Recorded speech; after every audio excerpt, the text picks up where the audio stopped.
네, 오늘 우리가 함께 읽은 이 말씀을 통해서요, 성경이 말하는 불신자 이 제목으로 같이 은혜를 나누도록 하겠습니다. 하나님께서 다시 우리 마음속에 또 하나님의 원하시는, 하나님이 영광 받으시는 일들을 또 새겨주시기를 소망합니다. 며칠 전에 제가 좀 특별한 경험을 좀 하나 했습니다. 그래서 기념으로 삼고 싶어서 사진을 한 장 그 자리에서 셀카를 찍었어요. 그래서 사진을 하나 좀 보여드릴게요. 네.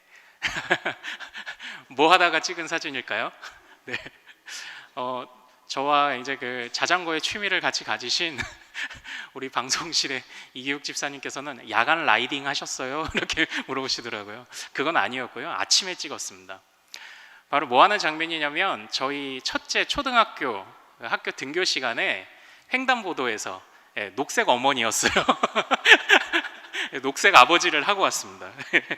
저희 집사람이 이제 막내를 챙겨서 유치원에 보내야 되고 해서 이제 제가 대신 나갔어요. 딱 30분 이제 하고 왔거든요. 그래서 녹색 아버지로 이렇게 했다가 열고 닫고 이거 하고 왔습니다. 학부모로 산다는 것, 이제 아이가 성장해감에 따라서 저의 신분도 또 변하는 거잖아요. 유치원생 엄마 아빠였다가 이제 학부모가 되고, 근데 학부모가 산다는 게 이게 쉽지 않았어요. 그 학교 가기 전날에 깜빡하고 이제 실내화를 준비를 안 해서 그 늦은 밤중에 막 온 동네를 헤집고 다니면서 문방구를 뒤졌던 그런 경험도 있고요. 이제 이것처럼 녹색 어머니 활동을 또 하기도 이제 했었어요. 이제 별걸 다 해보는 거죠. 그런데 저 멀리서 그 수업종 칠 때가 다 됐는데 이제 우리 애가 안 와서 막 애가 타고 있는데 저희 애가 막 이제 내려오다가 제가 길 건너에 있었거든요. 학교 길 건너에. 근데 멀리서도 느껴지는 거예요. 저희 아이가 저를 찾고 있었어요. 우리 아빠 어딨지? 하고 이렇게 찾고 있는데 근데 그때 마음에 또 이렇게 또 심쿵했어요. 나 그래, 나만 우리 자식 위해서 나만 애쓰는 거 아니구나, 나도 이 아이에게 사랑받고 있구나, 이제 이런 거 좀 느꼈었어요. 이날의 느낌을 묘사를 하자면 제가 이제 미리 좀 간증했던 그런 적도 있었는데 이거예요. 내 힘과 노력을 들여서 일을 했어요. 아침에 저는 분명히 일을 하면서 그리고 찬바람 맞아가면서 조금 쌀쌀한 날씨에 저의 가진 것을 소모시켰습니다. 그러나 그것이 견마지로, 즉 아무것도 아닌 수고로 느껴지는 것은 다른 이유가 없었어요. 내 아이를 사랑하기 때문이었어요. 사랑하면 봉사를 하게 되더라고요. 사랑을 하면 나의 가진 것을 헌신하고 사용하지만 그것이 아깝지 않은 게 사랑이다라는 생각을 다시 한번 해봤습니다. 사랑하는 이의 만족을 위해 일하는 것은 사랑의 지극히 당연한 모습이다. 그것을 좀 다시 한번 느껴보는 그런 시간이었습니다. 그래서 사진 찍고 일기장에 써놨어요. 그런데 이러한 관계가 하나님과의 관계에서도 마찬가지이지 않을까요? 하나님의 만족, 만족이라는 표현보다 하나님의 영광이라는 표현을 사용하겠습니다. 하나님의 영광을 위해서 우리의 것을 사용하지만 그러나 그것이 아깝지 않을 때, 그때 우리가 비로소 정말 하나님을 사랑하고 있다고 말하고 있지 않을까요? 하나님의 말씀에 순종하면서 내가 하나님의 테두리 안에 있음을 느낄 때 우리의 사랑이 더 커지는 것, 사랑이 더 크게 느껴지는 것, 내가 주님을 사랑하고 있고 사랑받고 있음을 느끼는 것, 또 이것이 주님과의 우리와의 관계에서도 동일하게 적용되는 부분이 아닐까, 그런 생각을 좀 해보게 됩니다. 주님은 우리에게 온전함을 원하시거든요. 온전함. 그래서 온전한 사랑을 원하십니다. 마음 깊은 곳에서 아무리 감추려 해도 감출 수 없는 그런 사랑을, 거짓 없는 사랑을 우리에게 원하시죠. 그래서 저는 우리가 점검해야 될 하나님을 향한, 하나님의 영광을 향한, 하나님의 만족을 향한 우리의 사랑을 점검해야 될 것이 많지만 특별히 이 시간 우리 같이 전도라는 것에 대해서 한번 점검을 해보고 좀 이야기를 나눠보기를 원해요. 자, 여러분들은 하나님을 사랑하는 표현과 수단으로서의 전도를 잘 하고 계시는가요? 21세기 목회연구소에 따르면 전도를 위해서 넘어야 하는 7개의 언덕이 있다고 해요. 7개의 언덕. 첫 번째는 죄책감입니다. 전도를 하지 못하는 것, 전도를 안 한 것에 대해서 하나님 앞에 범죄하고 직분자로서 잘 감당하지 못했다는 사실이 더 마음을 짓눌러서 전도를 못하더라. 그리고 두 번째는 그러니까 자연스럽게 생겨나는 부담감을 꼽고 있습니다. 전도해야 된다는 영적 스트레스가 이제 있는 거죠. 그래서 이 짐을 넘어야, 이 언덕을 넘어야 된다. 그런데 이 언덕을 넘어서 나간다고 해도 세 번째 언덕은 두려움입니다. 두려움. 어떻게 해야 할지 몰라서 전도하면 겁이 나고 떨리고 심장이 두근거린다. 네 번째는 개토화되었다, 이제 이렇게 표현을 하는데요. 그러니까 어떤 그 구역화되었다라는 그런 표현이에요. 이것이 원래는 그 유대인들이 사는 어떤 일정한 구역을 가리키던 말이었는데, 다시 말하면 안전지대를 찾는 거죠. 그러니까 이게 전도의 현장으로 나가는 데에서 이게 불편한 거예요. 그러니까 그냥 신앙에 있어서 안전한 곳만을 찾으려고 하는 모습, 이 언덕을 넘어야 된다. 그리고 다섯 번째는 한계성. 바로 전도를 하다가 한두 번 실패해 본 거죠. 그러니까 또 못하는 겁니다. 아마 우리 가정 안에서, 저는 이 아픈 손가락이라고 표현을 하고 있습니다. 가정 안에서 몇 번 전했는데 안 들으셨던 우리 가족들, 그들이 이런 경우가 아닐까요? 우리의 아픈 손가락들이요. 여섯 번째 언덕은 이런 언덕이 있습니다. 무감각의 언덕. 이건 정말 심각하죠. 하나님을 사랑하는 방법으로서 분명히 표현되어야 되고 나타나야 하는 부분이지만 그것을 아예 무감각하게 생각을 하고 있는 것입니다. 전도에 대해서 아무런 느낌이나 그 반응을 보이지 않고 돌처럼 굳어버린 상태. 그리고 마지막 일곱 번째 언덕은요, 세속성입니다. 세속성. 이거 뭐냐면 그냥 세상에 아예 빠져 있는 것입니다. 그래서 굳이 전도할 필요성도 못 느끼고 내가 신앙적으로 하나님을 더 사랑하며 하나님 앞에 온전히 서야 되는 것까지도 아예 잊어버린 상태. 이런 일곱 개의 언덕이 있다고 얘기를 해요. 오늘 우리가 읽은 이 본문의 말씀은요, 일곱 가지로 표현됐던 이 말씀이 어떻게 보면 농축돼서 다 들어가 있는 그런 말씀이라고 해도 과언이 아닙니다. 바로 여러분들이 잘 아시는 네 가지 밭에 관한 이야기입니다. 불신자의 모습에서부터 온전함을 이룬 사람의 모습까지 보여주고 있고, 그 중간에 갈등하는 사람들의 이야기까지 보여주고 있는 것이 바로 이 본문이에요. 예수님이 사역하시며 다니실 때 많은 사람들이 예수님께 나와왔습니다. 많은 사람들이 여러분처럼 와서 예수님의 말씀을 들었습니다. 그러나 안타까운 것은 그와 반대로 예수님을 배척하던 사람들도 상당수 있었다는 것을 우린 잘 알고 있습니다. 그래서 이 마가복음 3장에서 심지어는 예수님이 행하시는 능력이 바알세불을 힘을 입어 그렇게 하는 일이다라고 말하는 사람들이 나왔을 만큼 그렇게 예수님은 철저하게 어떤 사람들에게는 외면을 당하셨어요.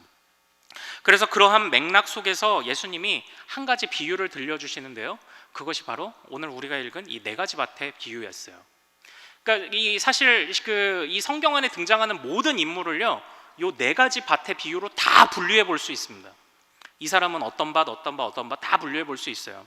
그래서 이 네 가지 밭에 뿌려진 씨의 비유는 예수님의 사역과 그 이후에 등장하는 많은 비유들을 이해하는데 가장 기초적인 그런 비유라고 꼽을 수도 있습니다.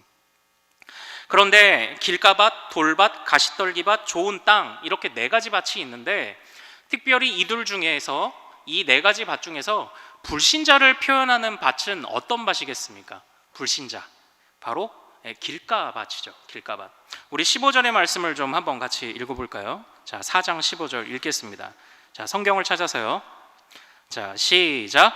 말씀이 길가에 뿌려졌다는 것은 이들을 가리킴이니 곧 말씀을 들었을 때에 사탄이 즉시 와서 그들에게 뿌려진 말씀을 빼앗는 것이요. 길가밭의 특징은 무엇입니까? 말씀이 뿌려졌는데 그 말씀을 사탄이 빼앗아 갔다라고 묘사를 하고 있어요. 여러분들은 예수님을 믿지 않는 사람들이 왜 안 믿는다고 생각을 하시나요? 왜 그들은 예수님을 배척한다고 생각을 하시나요? 안타깝게도, 그리고 너무나 무섭게도 성경은 분명히 이야기하고 있습니다. 그들이 사탄에게 넘어갔다, 이렇게 이야기를 하고 있어요. 이것은 완전한 불신자에 대한 묘사죠. 불신의 이유, 사탄이 그들을 넘어지게 하였다. 진리를 거부하는 이유는 사탄에게 현혹되었기 때문이라고 이야기를 하고 있어요. 그런데 사실 이 성경은 이곳에서만 불신자를 그렇게 바라보고 있지 않습니다. 요한 1서 2장 16절에서는요, 이렇게 이야기도 하고 있습니다. 세상에 있는 모든 것이 육신의 정욕과 안목의 정욕과 이생의 자랑이니 다 아버지께로부터 온 것이 아니요 세상으로부터 온 것이라. 이것은 어떤 그 이분법적인 사고로 정말 우리가 이 세상에서 완전히 도피해서 교회에서만 살아야 된다를 말하는 그런 본문은 아니에요. 하나님을 믿는 것과 믿지 않는 것에서에 있어서 그런 상태에서의 구분으로 하나님을 믿는 자, 하나님 나라에 속한 자와 이 세상을 구분을 하고 있어요. 그런데 이 세상에 사람들이 빠져 있다. 그것을 통해서 불신자들은 진리를 거부하고 있다. 그들이 왜 이 세상에 빠졌느냐? 사탄에게 현혹되었기 때문이라고 이야기를 하고 있어요. 고린도후서 4장 3절에서 4절도 이것을 동일하게 강조하고 있습니다. 이 세상의 신이 믿지 아니하는 자들의 마음을 혼미하게 하여 그리스도의 영광의 복음의 광채가 비치지 못하게 함이니, 이렇게 말씀을 하고 있어요. 그러니까 지금 우리 주변에 있는 불신자들은 어떤 상태인지 아세요? 사탄이 그들의 마음을 혼미하게 만든 상태라는 것입니다. 사탄이 그들의 마음을 진리에 대해서 가렸다라고 성경은 이야기를 하고 있어요. 그런데 성경은 그것을 더 적나라하게 묘사를 하고 있습니다. 그들이 그렇게 잘 넘어가는 이유가 무엇인지 아세요? 왜 그들이 사탄에게 꾀임을 빠지는지 아세요? 요한복음 8장에선 더 적나라하게 묘사하고 있습니다. 이렇게 말씀하고 있습니다. 너희는 너희의 아비 마귀에게서 났기 때문이다. 이렇게 이야기를 하고 있는 것이 바로 성경의 가르침입니다. 성경이 말하는 불신자, 마귀에게서 났고, 그렇기 때문에 마귀의 꾀임에 빠지고 마귀가 혼미하게 해도 속수무책으로 넘어가는 자들, 그렇기 때문에 그들이 지금 진리를 거부하고 있다고 이야기를 하고 있는 것이죠. 어떻게 보면 이것은 좀 그런 느낌이었어요. 저는 이 말씀들을 같이 살펴보고 하는 과정 중에 이미 알고 있고 또 이미 생각하고 있었지만 자주 들춰보지 않아서 먼지 쌓인 책과 같이 그러다가 우연히 발견한 귀한 책의 느낌이랄까요? 그런 것과 같은 전 느낌을 받았어요. 여러분들은 어떠신가요? 불신자들을 보면서 이렇게 생각하는 이 감각을 우리가 되찾지 못하니까 불신자들을 보면서 급한 마음이 안 생기는 거예요. 급한 마음이 안 생긴다고요. 마음이 움직이지 않는다고요. 우리의 발목을 붙잡고 있는 7개의 넘지 못하는 언덕들은 분명히 무겁고 어려운 것이지만 그것에 그냥 너무 쉽게 진다고요. 우리는 이 세상에서 우리가 취하고자 하는 모든 것들을 악착같이 찾아가려고 하는 그런 모습들이 있습니다. 그러나 영적인 욕심에서는 우리가 그 악착같이 붙잡아야 하는 것을 좀 쉽게 놓치는 경향이 있는 것 같습니다. 저도 부인할 수 없고요. 그러니까 이런 상태에서 관성이 생기면 우리도 이 신앙의 훈련들이 쌓여져 가면 그것이 어느덧 저절로 이루어지는 그런 관성이 생겨나거든요. 마치 이런 것과 같습니다. 제가 그 첫째 아이를 낳고서는 그래도 그 첫째 아이를 낳은 첫날에 굉장히 긴장했어요. 왜냐하면 아이가 태어나서 처음으로 응가를 했는데 기저귀를 못 갈겠는 거예요. 가는 방법을 모르는 거죠. 그러다가 이제 아이를 계속 키우면서 이게 익숙해지고 목욕도 잘 시키고 했는데, 그로부터 이제 4살 터울로 둘째가 태어났는데 아이가 집에 와서 첫째 날 저의 고민이 또 시작됐어요. 얘를 목욕을 어떻게 시켜야 되지? 나 4년이나 지나서 이거 까먹은 것 같은데, 이런 생각을 했거든요. 그런데 아이를 안고 그 욕실에 들어갔는데 이거 웬걸 몸이 기억하는 거예요. 막 능수능란하게 목욕을 막 시키는 거예요. 몸이 기억해, 몸이. 이런 것이 이제 훈련의 결과이고 그런 것들을 통해서 나타나는 어떤 관성이겠죠. 그런데 안타까운 사실은 좋은 훈련의 결과로서의 관성도 있지만 외면하는 모습, 불신에도 관성이 있다는 겁니다. 시급하게 생각하지 않는 모습들 속에서도 관성이 있더라라는 거예요. 그래서 그것을 로마서 1장 18절에서 25절에서는 무엇이라고 이야기를 하냐면, 하나님의 진노가 불의로 진리를 막는 사람들의 모든 경건하지 않음과 불의에 대하여 하늘로부터 나타난다. 하나님의 진노가 있을 것이다. 누구에게? 하나님을 알만한 것이 그들 속에 보임에도 불구하고 외면하는 자들에게. 그러니까 로마서에서는 또 이렇게 이야기를 하고 있는 거예요. 그러니까 지금 어떤 상태냐면 불신과 사단에게 자꾸 지는 것과 그리고 그것을 외면하는 우리들의 모습까지도 이것이 삐뚤어진 모습의 관성이 쌓여가면 때때로 하나님의 말씀이 우리에게 자극도 주시고 하나님의 말씀을 알만한 것, 하나님을 깨달을 만한 것이 우리 안에 보여도 외면하게 되는 상황까지 오게 된다고 성경은 이야기를 하고 있는 것입니다. 창세기에서 죄가 바벨탑 사건에까지 점점 확산되어져 가는 모습을 볼 수 있어요. 여러분들이 창세기 1장에서 12장을 읽으실 때 두 가지 줄기로 읽어보시면 굉장히 재밌습니다. 첫 번째는 하나님이 어떻게 일하시느냐, 하나님이 어떻게 자꾸 기회를 주시느냐의 관점 하나, 한 가지는 어떻게 사람들이 그 기회를 외면하며 무너져 가느냐의 관점, 이 두 가지로 읽어보시면 굉장히 재미있습니다. 그런데 그때 의미 있는 것은 무엇이었냐면, 가인이 아벨을 죽일 때 가인 속에 있었던 마음을 하나님이 알아채셨어요. 가인아, 내가 분냄이 안색이 변함이 어찌미냐, 너는 마음을 다스려라. 그런데 이미 하나님의 이런 말씀이 주어졌고 하나님의 말씀과 뜻을 알만한 것이 가인 속에 있었지만, 가인은 그 죄의 관성에 따라 아벨을 죽인 거예요. 죄의 관성이 이렇게 사람을 무너지게 만드는 것입니다.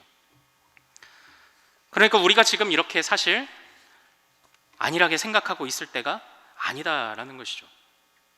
그런데 안타까운 사실은 제가 지금도 살짝 말씀을 드렸지만, 사람의 그 마음을 흐리게 만드는 이 사탄의 영향력이 믿지 않는 사람들에게만 있는 것이 아니라는 게 문제예요. 바로 어떤 밭입니까? 우리 마가복음 4장에 등장하는 돌밭과 가시 떨기밭이다라는 것이죠. 우리 말씀 좀 찾아볼까요? 16절. 16절 한번 같이 읽어보겠습니다. 16절 17절이요. 자, 시작. 또 이와 같이 돌밭에 뿌려졌다는 것은 이들을 가리킴이니 곧 말씀을 들을 때에 즉시 기쁨으로 받으나 그 속에 뿌리가 없어 잠깐 견디다가 말씀으로 인하여 환난이나 박해가 일어나는 때에는 곧 넘어지는 자요. 즉, 이 돌밭이라는 사람들은 어떻게 묘사되는 사람입니까? 심판을 견디려면 세상의 염려, 재물의 유혹, 기타 욕심을 버려야 하지만 그것을 버리지 못해 가시떨기로 인해서 죄송합니다. 돌밭이군요. 돌밭을 먼저 설명할게요. 이 말씀은 이제 지성적으로는 동의하지만 뿌리가 없어 시들어버리고 마는 사람들. 그리고 그 다음에 우리 읽어볼까요? 18절에서 19절 읽어보겠습니다. 자, 시작. 또 어떤 이는 가시떨구에 뿌려진 자니 이들은 말씀을 듣기는 하되 세상의 염려와 재물의 유혹과 기타 욕심이 들어와 말씀을 막아 결실하지 못하게 되는 자요. 그러니까 지금 세상의 수많은 염려들과 욕심 때문에 가시떨기에 가로막혀 질식해 죽는 이런 경우들이 있다라는 거예요. 그러니까 지금 이 모습에서는 무엇입니까? 말씀이 뿌려져서 그 말씀을 신자로서 받은 것 같지만, 그러나 그 이후에 그것이 자라지 못하는 상태, 이것을 지금 말해주고 있다라는 거죠. 이것이 이제 신자들의 마음에 영향을 끼치는 사단의 영향력이라고 어찌 말하지 않을 수가 있겠습니까? 사도행전 5장 3절에서 우리도 이런 모습들을 보지 않습니까? 삽비라와 아나니아의 이야기를 우리는 보게 됩니다. 그가 자기 소유를 팔아서 하나님께 드린 것은 정말 잘했지만, 그러나 일부를 감추어 놓고 모든 것을 드렸다고 말하는 그의 잘못에 베드로가 이렇게 책망하죠. 베드로가 이르되 아나니아야, 어찌하여 사탄이 내 마음에 가득하여 내가 성령을 속이고 땅값 얼마를 감추었느냐.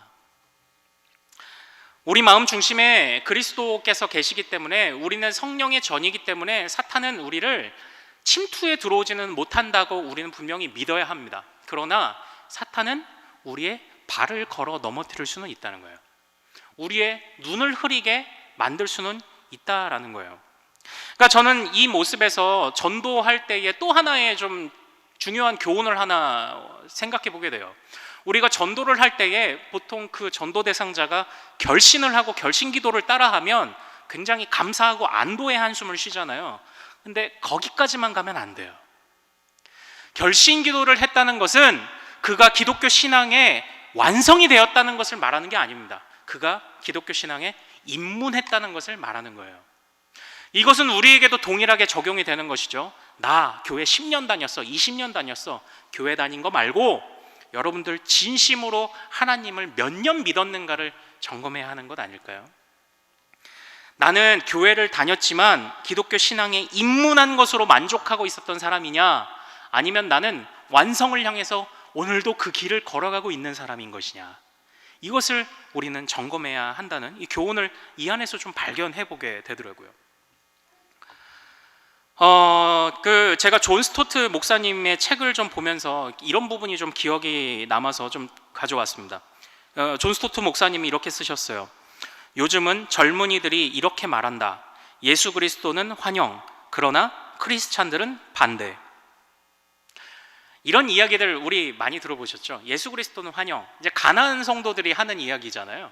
예수 그리스도는 환영, 그러나 크리스찬은 반대. 그러나 교회는 반대.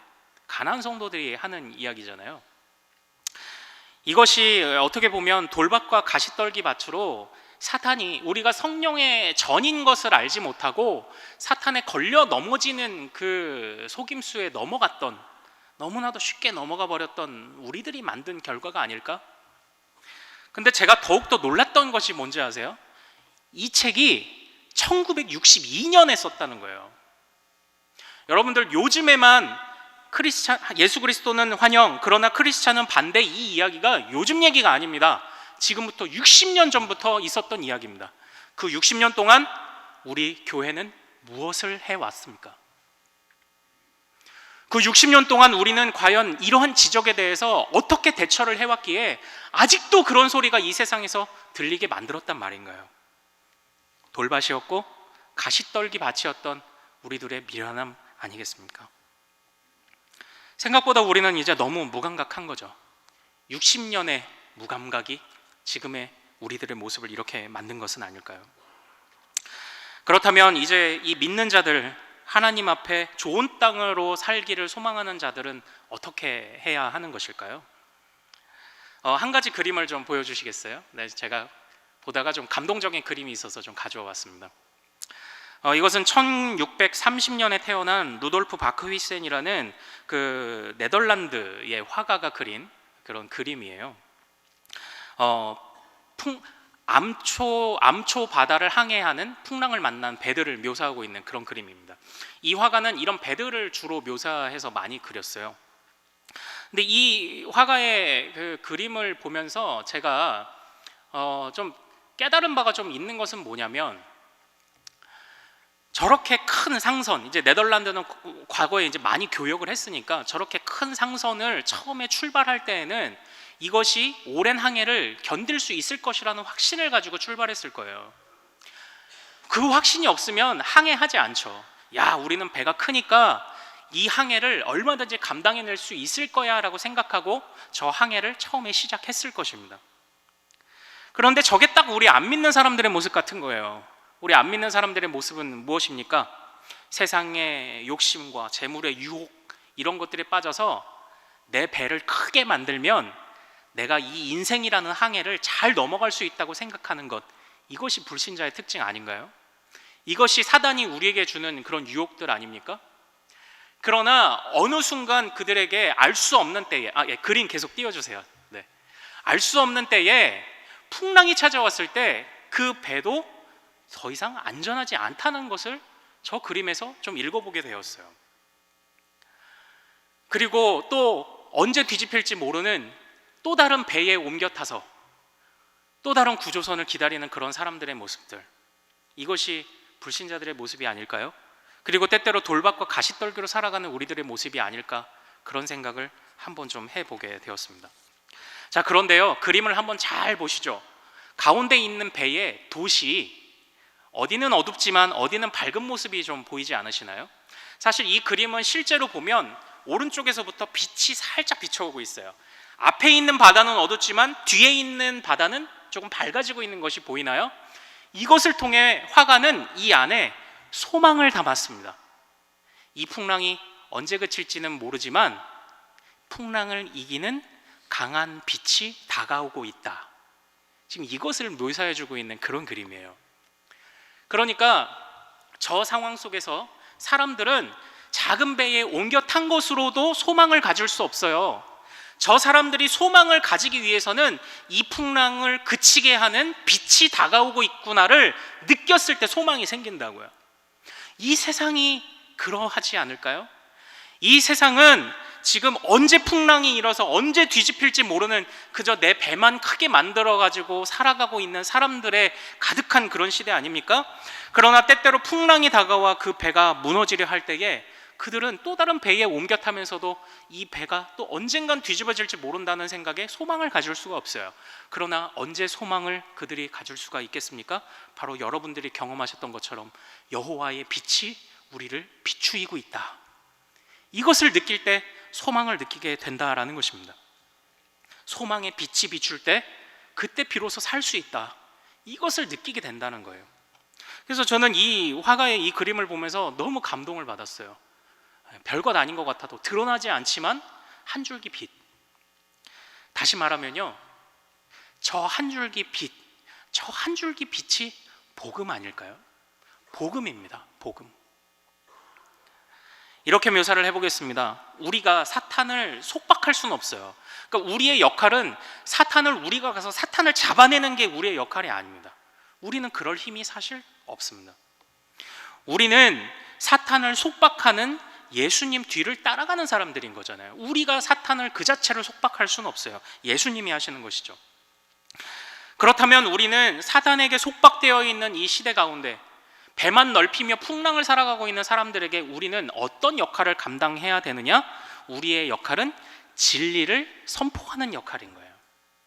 빛이 다가오고 있다라고 그 빛을 처음 발견한 사람의 외침입니다. 풍랑이 있는데 저마다 파도를 맞으면서 힘들어하고 있는 선원들을 향해서 누군가가 외칩니다. 빛이 다가오고 있다.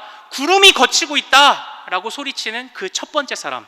저는 여러분들이 그 사람이 되어주시기를 소망합니다. 그게 전도 아닐까요? 그게 복음 전하는 거 아닙니까?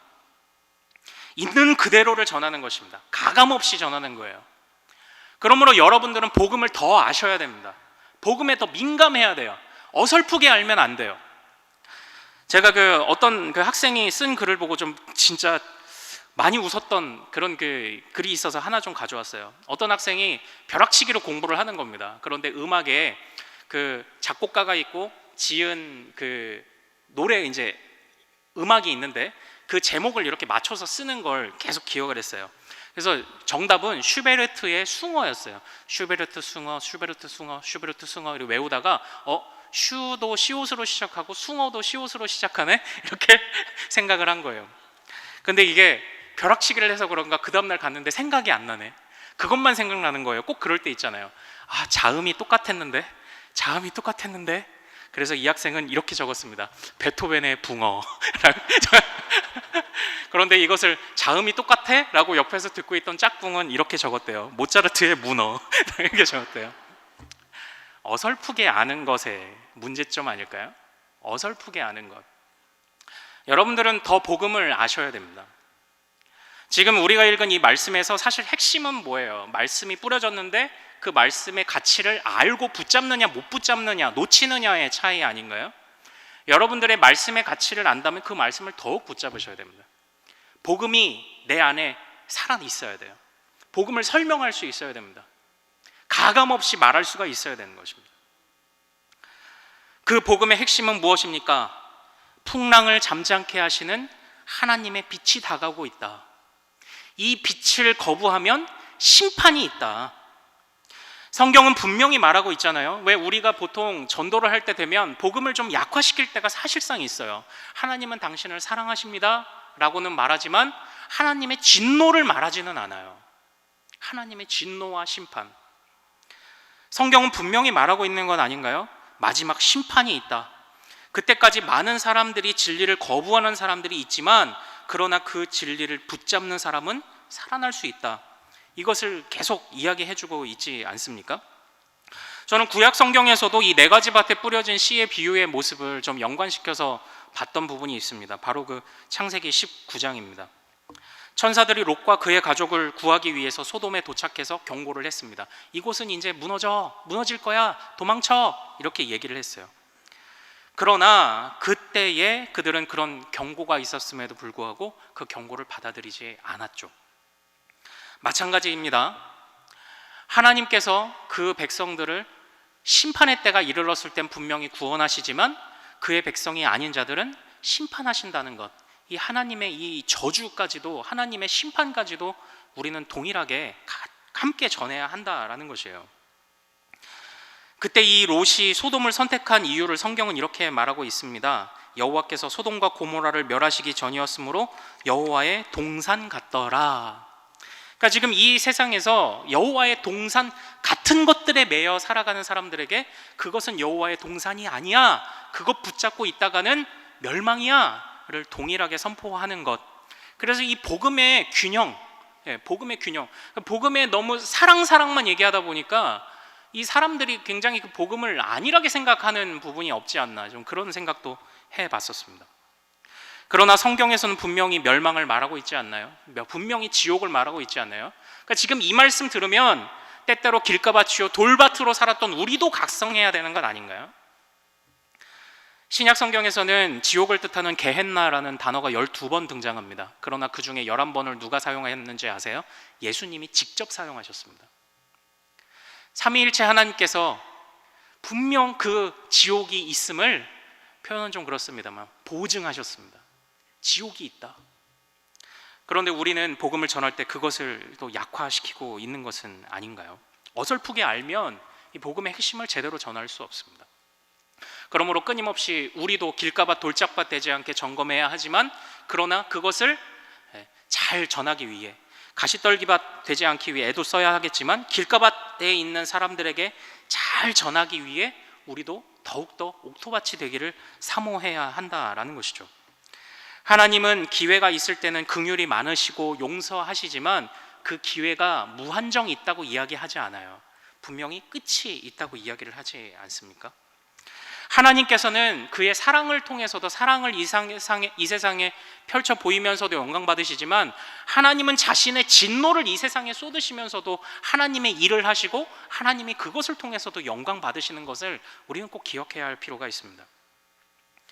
우리를 위해 싸워주시던 하나님이, 우리의 방패가 되어주시던 하나님이 우리가 하나님께 외면하고 돌아섰을 때 우리를 대항하여 우리에게 칼끝을 겨누시는 하나님이 될 수 있다는 것, 이 진노의 하나님도 우리는 동일하게 붙잡아야 한다라는 것이죠.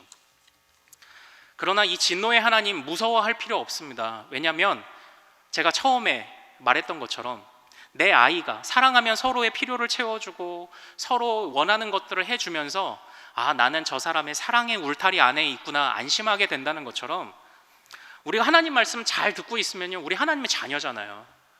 그러니까 멸망과 심판, 그 하나님의 심판의 칼끝이 우리에게는 그렇게 무서운 것이 안 될 수 있어요. 그러므로 핵심은 하나님께 계속 머무는 것입니다. 복음을 알고 그 복음을 더 열심히 묵상하는 것입니다. 축소시켜서도 안 되고, 누구나 이 복음을 들었어도 이것이 하나님의 복음이라고 느낄 수 있을 만큼 훈련하고 연습하는 것입니다. 그러니까 때로는 복음을 약화시켜서 우리가 이야기를 하면요, 그냥 한 일반 은총 정도의 삶에서 끝나는 경우가 많은 것 같아요. 일반 은총의 삶이 뭔가요? 불교도 말할 수 있는 삶이에요. 서로 사랑해라, 서로 보듬어라, 친절을 베풀어라, 이 정도는 불교도 이야기를 합니다. 불교도. 얼마 전에 차를 타고 가다가 법륜스님의 그 증문즉설, 그 충남대 그 강당에서 한다는 현수막을 봤어요. 젊은 사람들이 엄청 몰린답니다. 그 사람도 나름 지혜를 말할 수 있다고 생각을 해요. 왜냐? 하나님이 그들에게도 일반 은총을 주셨으니까. 어느 누구나 살아갈 수 있는 최소한의 것을 허락하셨으니까. 그러나 그들에게 없는 것은 무엇입니까? 모두가 똑같이 말할 수 있지만 그들에게 없는 것, 바로 복음 아닌가요? 특별 계시, 예수 그리스도, 그것 아닙니까? 그러니까 더욱더 우리는 일반 은총뿐만 아니라 특별 계시로서의 복음과 예수 그리스도까지도 충실히 전해내야 한다라는 것이죠. 그것을 무장하고요, 그냥 외치는 것입니다. 하나님의 빛이 다가오고 있다. 이 빛을 거부하면 심판이 다가온다. 여러분들이 사탄을 직접 때려잡는 건 아닙니다. 그러므로 여러분들이 가지고 있는 두려움과 부담감, 때때로 거절당해도 여러분이 거절당한 게 아닙니다. 그러므로 여러분은 그냥 외치는 것입니다. 예수 그리스도가 복음이다. 좋은 소식이 몰려오고 있다. 햇볕이 이 어둠을 몰아내고 있다. 이것을 그저 전하기만 하면 된다라는 것이죠. 제가 우리 몇몇 전도팀과 같이 이렇게 하다가 보니까요, 그 복음을 설명을 할 때에 이런 부분들이 또 사람들의 마음에 좀 감동이 되더라고요. 이 부분만 말씀드리고 이제 좀 마치도록 하겠습니다. 사람들의 마음에 그래도 하는 그런 살짝 그 마음에 여운을 주는 그런 표현들이 이런 거였어요. 너를 구원하시기 위해 직접 온 사람이 있느냐, 직접 온 신이 있느냐. 불교도 저 멀찌감치에 서서 너한테 이리 와봐라고 말을 하고, 다가간 것 같아도 더 멀어지고 다가간 것 같지만 더 멀어지는 그런 존재 아니냐. 그러나 하나님은 그 아들을 보내셔서 너에게 직접 오셨다, 너에게 오셨다. 이 이야기를 할 때 사람들이 약간 마음에 여운을 갖는데요. 이것이 하나의 좀 꿀팁입니다. 여러분들 복음을 전하실 때에 그 사랑과 그 하나님의 진노를 균형 잡히게 전하시지만, 그러나 그 사람을 향한 불신자에게도 관심이 있는, 다시 말하면 그 사람이 비록 깨어졌지만 하나님의 형상을 완전히 빼앗지 않으신 하나님의 자비 안에서 그것을 충실하게 전하시는 여러분들 되시기를 소망합니다. 아무도 너를 구원하기 위해 직접 오신 이는 없다. 그러나 하나님은 직접 오셨다. 그리고 오늘 말씀에서 듣는 또 교훈 한 가지는 무엇인지 아세요? 이 미련한 밭들이 있잖아요. 좋은 밭이 있고. 근데 농부가 사실 그 밭의 상태를 모를까요? 압니다. 알아요. 그럼에도 불구하고 오늘 말씀에서 하나님이 우리에게 주시는 은혜 한 가지는요, 모든 밭에 공평하게 뿌려주셨다는 거예요. 모든 밭에 공평하게 뿌려주셨다. 공평하신 하나님, 공평하게 말씀의 씨를 뿌려주시는 하나님, 그 하나님이 또 충실히 전달될 때에 또 우리 믿지 않는 영혼들, 특별히 우리 가족 안에 있는 아픈 손가락들도 또 돌아오는 역사가 일어나지 않겠습니까? 분명히 전도라는 것은 쉽지 않습니다. 그러나 이것은 분명히 영적인 싸움입니다. 그러하기에 철저하게 우리는 복음을 따라가야 하는 것입니다. 예수 뒤에 숨어서 따라가야 하는 것이죠. 자, 그러니까 여러분들 이제 VIP들을 작정을 하셨고, 기도를 하실 때 그들을 위해 인도하기 위해 애를 쓰실 때에 기도하시고 내가 복음에 더 무장되고 담대하게 전하면 되는 것입니다. 역사는 하나님이 일으키실 줄로 믿습니다. 우리 같이 오늘 찬양 부르면서 하나님, 이 결단들 우리 안에서 떠나지 않게 하옵소서라고 좀 고백하기를 원하는데요. 주께 가오니 날 새롭게 하시고, 우리 찬양 같이 부르며 좀 고백하겠습니다.